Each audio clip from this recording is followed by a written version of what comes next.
In the crowded apartment complex of Lagos, where walls were thin but silence was heavy, lived a quiet and observant woman named Ifeoma, whose routine life moved calmly between work and home until the nights began to change in ways she could no longer ignore.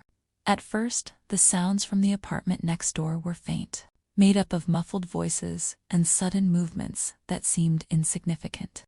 Yet over time they grew clearer, sharper, and more unsettling.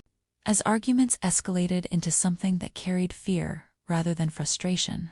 One night, as Ifeoma sat in her living room, a loud crash broke the stillness, followed by a man's voice filled with anger.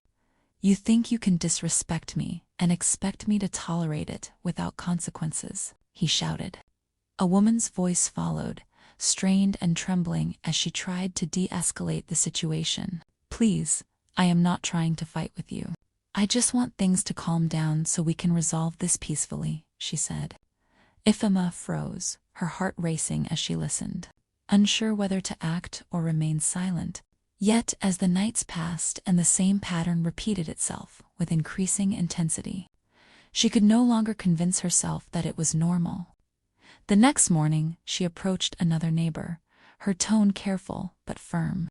"Have you noticed the repeated disturbances coming from the apartment next door? Because what I have been hearing does not sound like ordinary disagreements," she said. The neighbor dismissed her concern with a casual shrug. "Couples argue all the time, and it is not our responsibility to involve ourselves in what happens inside someone else's home," she replied. Ifeoma nodded, but the fear she had heard in that woman's voice lingered too strongly to ignore. Days later, she saw the woman from next door in the hallway, her appearance composed but her eyes revealing something deeper. "I may be mistaken, but I have heard things that concern me. And I want to know if you are truly safe in your home," Ifeoma said gently. The woman forced a small, controlled smile, her response quick and rehearsed. "There is no need to worry, because everything is fine and there is nothing happening that requires attention," she said. Ifeoma watched her walk away, knowing the truth remained hidden behind those words. That night, the sounds returned, louder and more alarming than before, followed by a silence that felt heavier than the noise itself. And in that moment, Ifeoma realized that ignoring the situation would only allow it to continue. Instead of relying on assumptions, she began documenting everything she heard, carefully noting times, recording sounds when possible, and gathering evidence that could not be dismissed. When she approached building management again, her voice carried certainty. "This situation goes beyond normal disagreement, and I have documented a consistent pattern that indicates harm and requires immediate attention," she said. Although there was initial hesitation, the evidence forced them to act, leading to further investigation that brought hidden realities into the open.